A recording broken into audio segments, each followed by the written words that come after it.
utilización y la selección de este tipo de bomba que van a encontrar en muchas bodegas que, por ejemplo, manejan vinos de alta gama.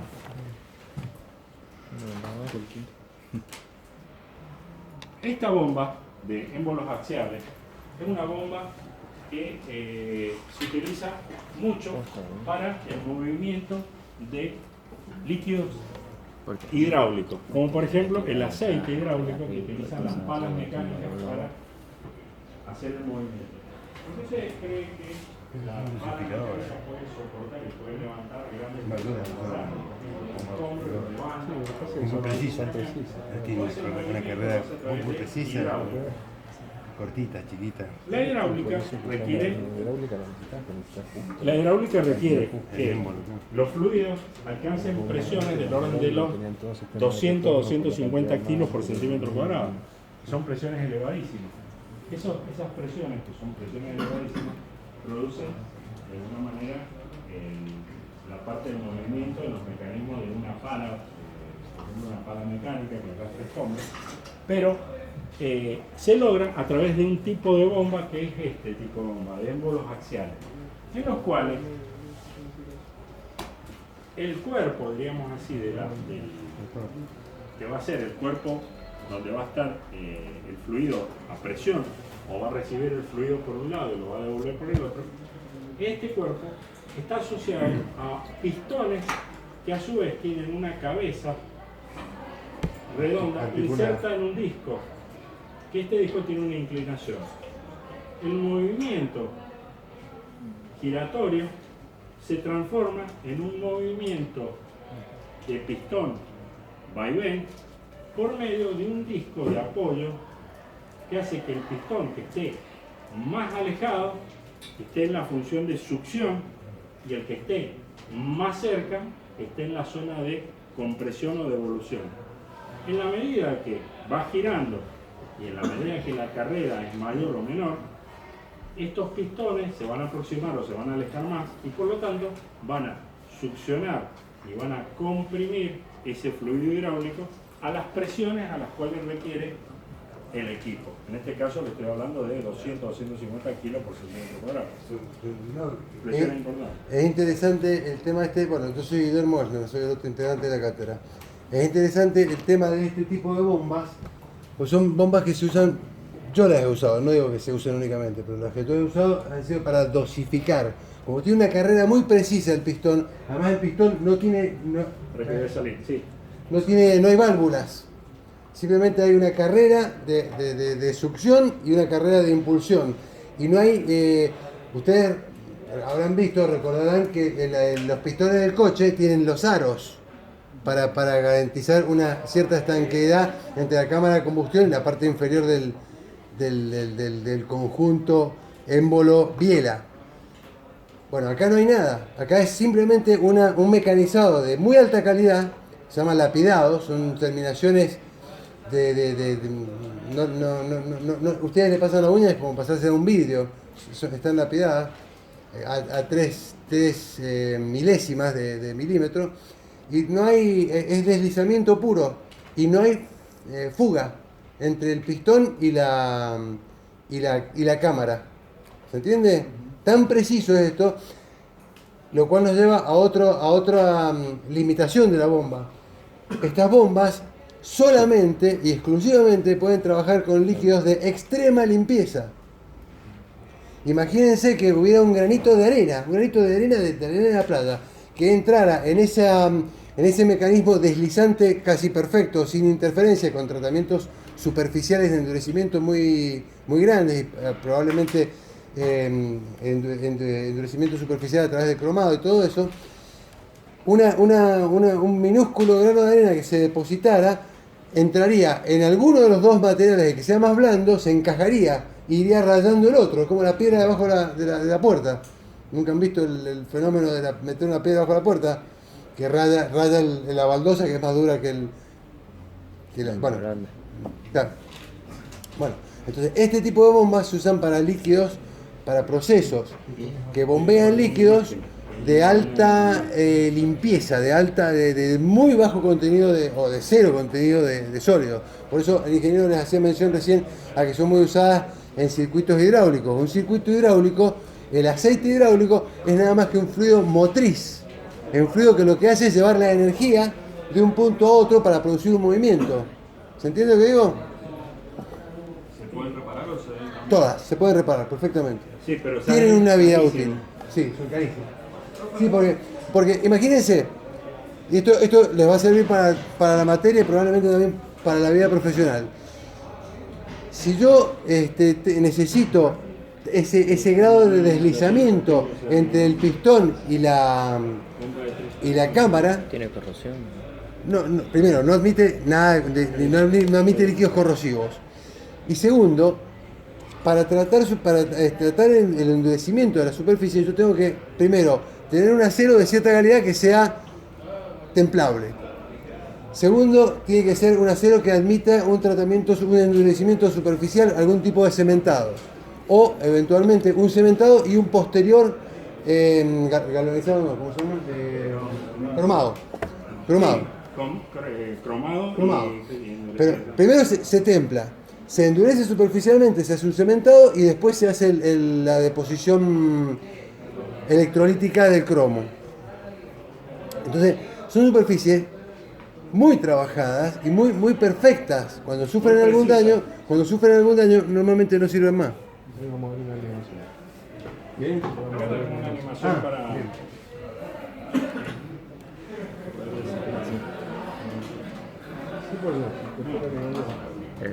Tiene que Ahí, pagar. ahí. Tiene que pagar. No quiere, vete. No, pensaba la canción.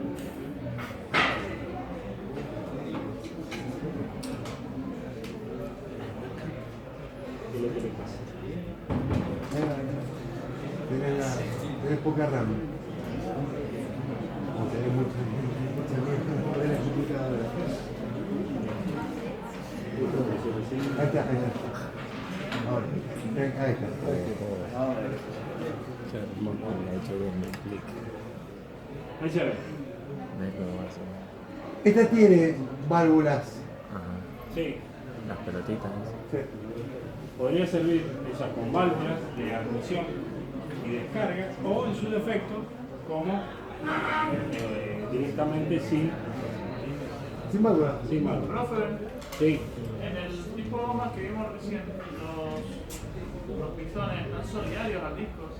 Están No, como articulados. articulados con una cabeza redonda Una- que permite movimiento. Una rótula. Claro, pero Una rótula. el disco gira, el cilindro gira con el disco. El plato gira. En El plato ese. gira.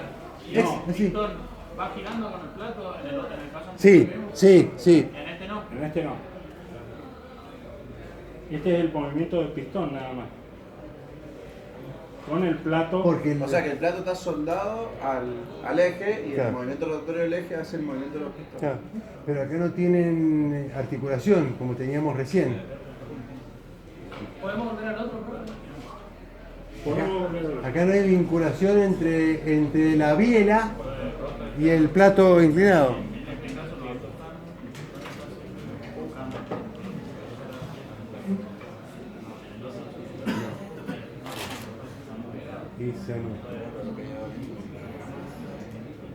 Este es parecido, Parecido, sí. pero no igual. En la medida que vas girando, tengo otro más de la Más grave. No, no sé. Sí.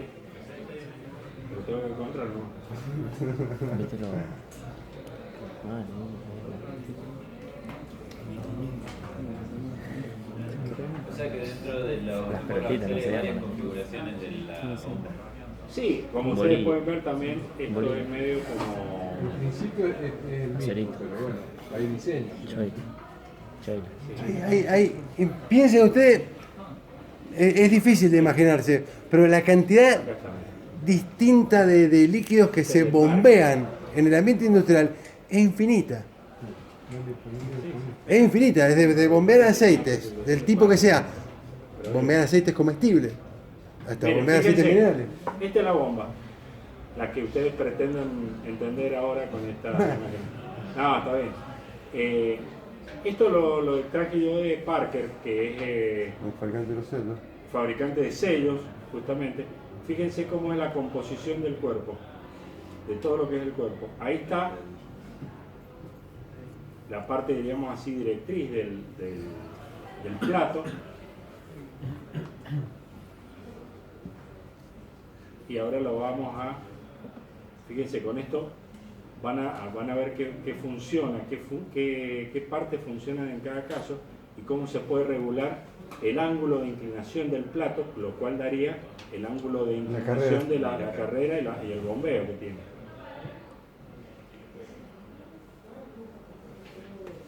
Ahora lo van a armar.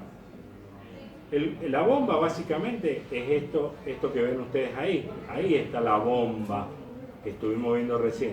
Pero todo esto, como les digo, sirve para regular y darle la inclinación, por ejemplo, al plato, la carrera, por lo tanto, la presión que van a obtener.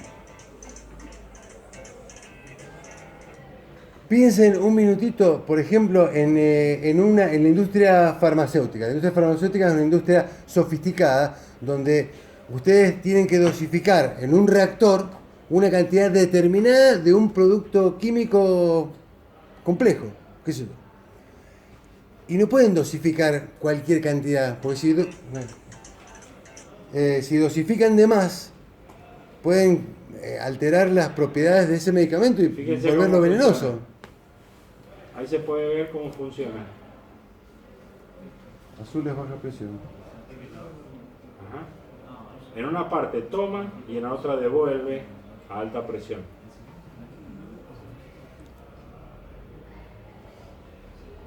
Siempre hay una parte que es como un disco que tiene toda una parte abierta que es para recibir todos los fluidos de compresión y otra parte que es la de ese disco que hay acá, ese que está mostrando acá en este lugar, es una parte que tiene abierto todo este sector para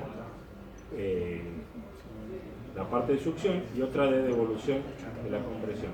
Fíjense cómo le cambia con esta parte de acá La arriba inclinación. el ángulo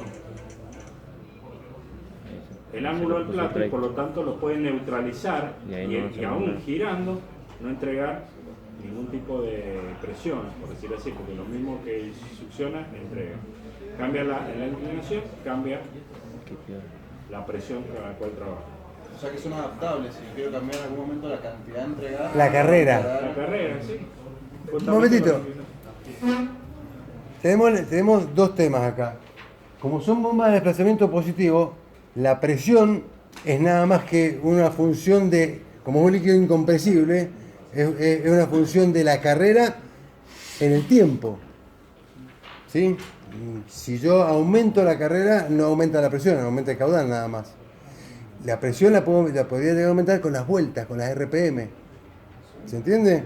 Entonces yo controlo ahí dos parámetros. Está lentísimo, digo, no, que quería enganchar la parte donde se ve el funcionamiento técnico. Pero a su vez, cada una de estas bombas tiene un límite de RPM, no la pueden hacer girar a, no sé, 10.000 vueltas. Además los motores, dependiendo del motor que la impulse, los motores tienen velocidades fijas. 900, 1500 o 3000. Después tienen que empezar a hacer más compleja la instalación mecánica, metiendo reductores, metiendo variadores de frecuencia o lo que sea para... Sin velocidad yo puedo ir a la velocidad que quiera con el diseño, pero lo que me va a faltar es potencia en algún momento. Es que no te va a dar la potencia. Bueno, se comprende más o menos, esta es una bomba que podríamos decir, pueden llegar a enfrentar si están metidos en alguna industria donde los temas de movimientos hidráulicos sea importante, en todos los casos digamos, donde sea importante, donde necesiten presiones de fluidos hidráulicos para movimientos, van a utilizar este tipo de mecanismo y este tipo de bomba, con fluidos que tienen que ser, como decía el ingeniero, perfectamente limpios para evitar que se raye el dispositivo este de movimiento de compresión, que se raye el pistón. Una vez que se raya, la presión es tan elevada que por ahí se producen las fugas y las pérdidas de rendimiento que tienen los equipos.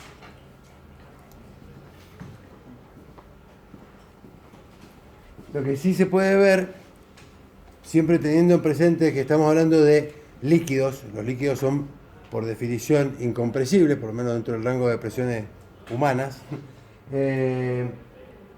los caudales son muy perfectamente determinables.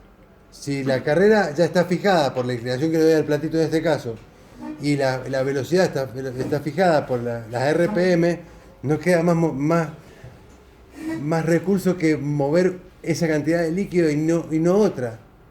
¿Se entiende? Lo que decía el ingeniero recién, que suele ser la limitación en este tipo de mecanismos, es justamente la potencia. Porque estoy moviendo un líquido viscoso que necesita una energía para llegar a la presión y para vencer esa carrera, y bueno, con un motorcito de un HP no lo muevo.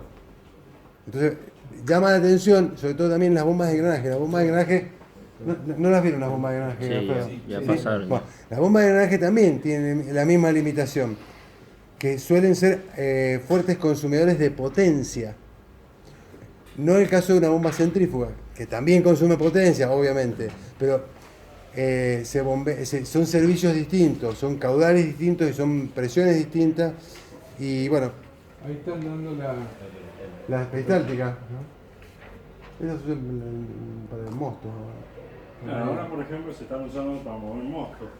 Antes eran, digamos, no eran tan No se usa. Fino. finos y no lo utilizaban. Hoy la van a encontrar como digo, en cualquier bodega.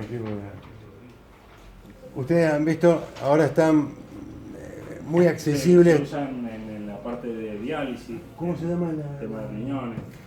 la goma esa siliconada? Siliconada. Las gomas siliconadas, que son ahora una cosa popular y accesible, se usan para hacer las mangueras con alta resistencia mecánica para este tipo de servicios.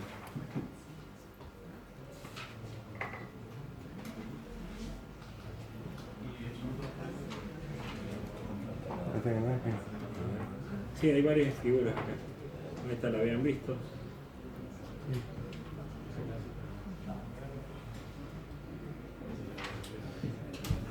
Lo interesante conceptualmente para ustedes y para la vida es que tengan en cuenta que están hablando de energía.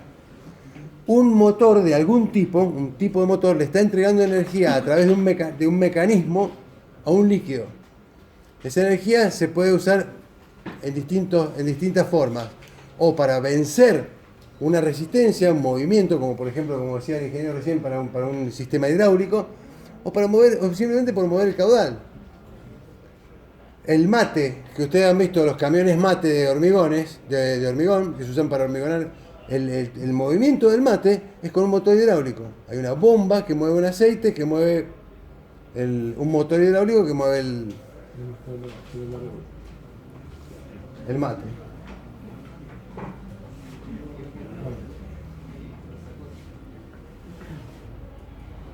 Ahí tienen otro tipo, los lobulares que hemos estado viendo como Estos son las trilobulares.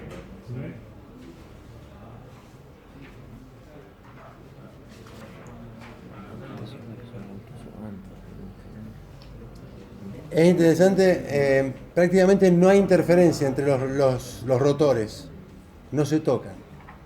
Queda una pequeña, digamos. No sé qué distancia están, pero no se tocan Y no tocan tampoco las paredes. el cuerpo, digamos así, Pero no, estático de la. no había uno que era el conducido, digamos, entonces lo tendría que algo empujar. No, por afuera, Va por afuera. con los engranajes. Ah, No hay contacto Yo físico. pensé que entre- No debiera haber contacto físico. Y cuando lo hay, normalmente es problemático.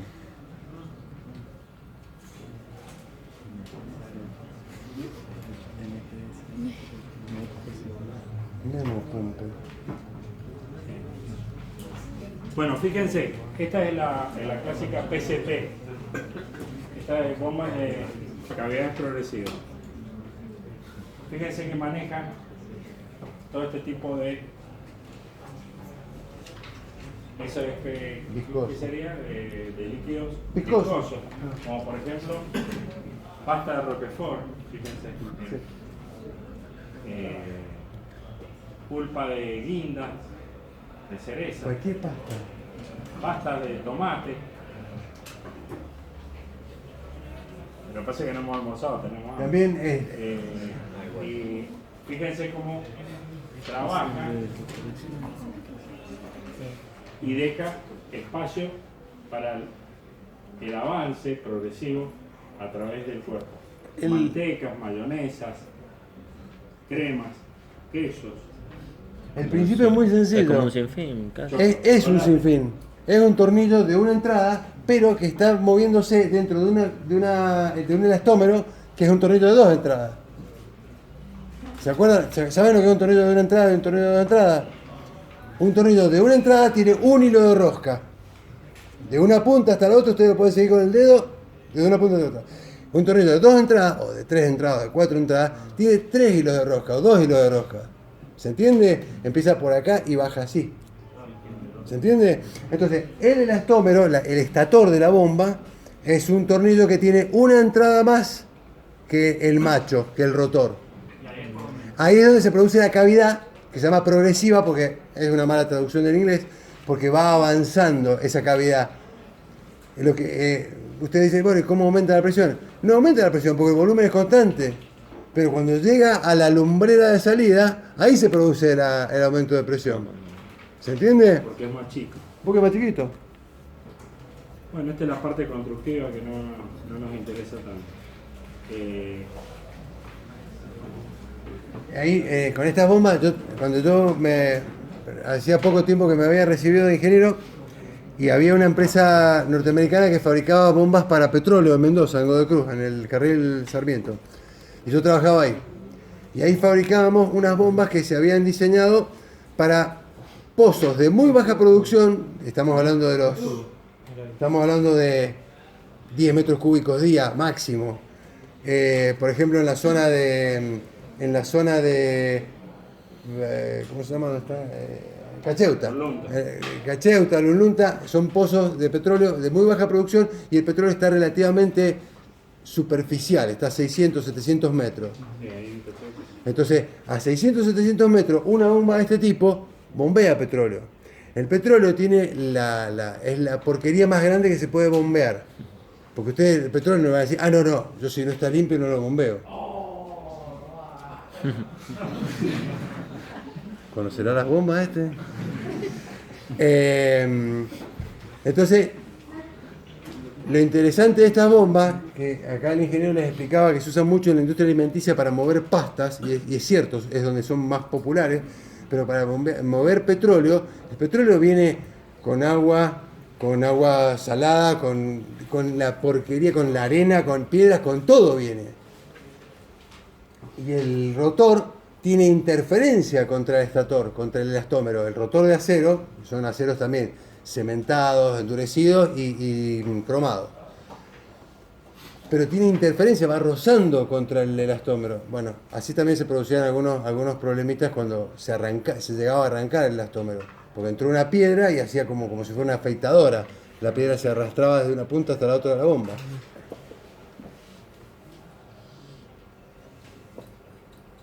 Este es parte de las bombas estas que hemos visto. Estoy tratando de Esa es de diafragma. diafragma. Full skin. Ahí está. Fíjense, estas bombas de diafragma sirven para todo este tipo de fluidos y funcionan, como les decía, con un elastómero que trabaja independiente de la parte móvil. No tiene contacto, no. En la industria de fertilizantes, yo trabajé muchos años en la industria de fertilizantes, se usan todas estas bombas para mover ácidos, por ejemplo ácido fosfórico con pH 1, 1,5, 2. Entonces no cualquier bomba, no cualquier acero inoxidable se maneja. Entonces usan elastómeros y superficies cubiertas con epoxi o protegidas con inoxidables de tipo 38. ¿Acero inoxidable? No, el pH era un inoxidable infernal. 318. No. Bueno, 432, no me acuerdo. Era un acero muy raro, muy costoso. Y para bombear productos de ese nivel de pH con una bomba que tenga rodamiento es impensable. Donde hay una fuga, se mastica, no hay rodamiento de acero inoxidable, por lo menos que yo sepa. No, que yo sepa no hay rodamiento de acero inoxidable.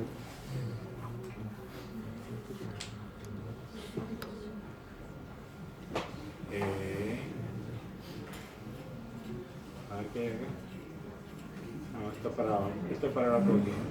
Y hablando de la bomba de diafragma, por ejemplo, bombear ácido fosfórico. El ácido fosfórico es un ácido que se consume en la industria del fertilizante al 85%. O sea que es muy difícil de manejar en cuanto a seguridad. No puede haber una fuga. Yo no puedo tener una bomba que tenga un rodamiento y que tenga un sello mecánico. Pues se lo va a morfar. Estoy buscando una que es como un despliegue. Lo interesante de las bombas es que, está bien, no mueven grandes caudales y no mueven grandes presiones tampoco. Pero son muy seguras y no tienen contacto con partes móviles. El ácido fosfórico, por ejemplo, a 7 grados, no sé, entre 7 y 10 grados de temperatura se endurece. Es como si se congelara, por así decirlo. Y se vuelve manejable, entonces hay que calentarlo a 30, 40 grados para que sea un líquido bombeable. Entonces, lo que les quiero decir, lo del ácido fosfórico, lo del petróleo, lo del agua o lo del mosto, es que las cosas que menos se les cruce por la cabeza se bombean. Y son todas situaciones particulares. No es lo mismo bombear leche que bombear petróleo. O bombear ácido fosfórico. ¿Se entiende? Son condiciones distintas, regímenes distintos.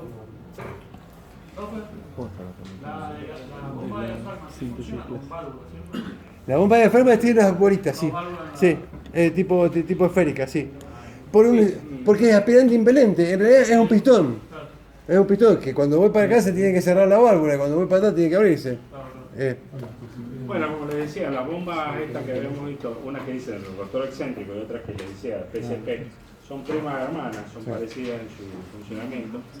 Y acá se ve que en función de la cantidad de, digamos, de ángulo que formen o la forma del ángulo que tengan dentro del cuerpo rotante, tienen mayor o menor cantidad de espacios para producir el bombeo. A mí personalmente me tocó en la industria del petróleo trabajar con bombas PCP como un experimento, así como el ingeniero trabajó en un área que se podría decir shallow, o sea, de baja superficial, profundidad, muy superficial.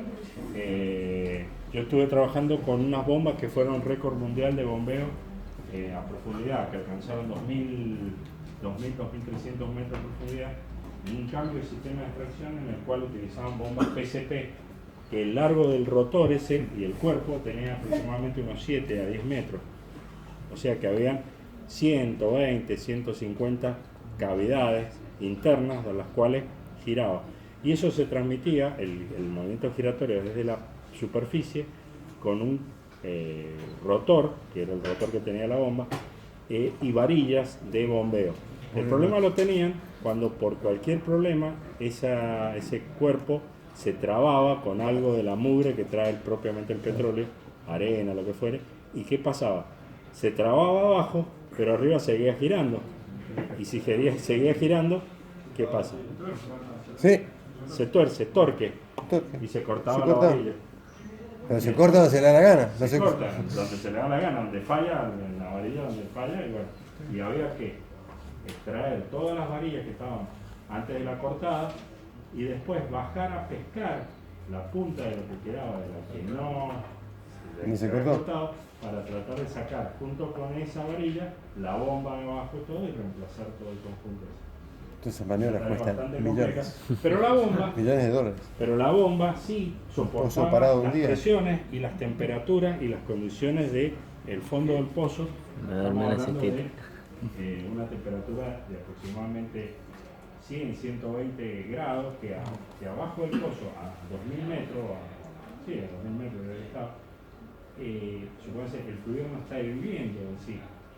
¿Por qué? Por la presión que tiene en ese punto, ¿no? Se mantiene como líquido, pero a medida que va ascendiendo a la superficie, va cambiando la presión y cuando llega a la presión atmosférica a la misma temperatura, está hirviendo. Bueno, entonces, todos esos problemas y el elastómero tenía que soportar esa temperatura, eran 120 grados aproximadamente en el fondo del pozo.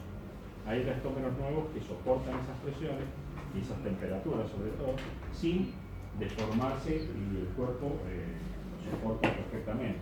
Pero digamos, el trabajo que realizan y la ingeniería que han puesto en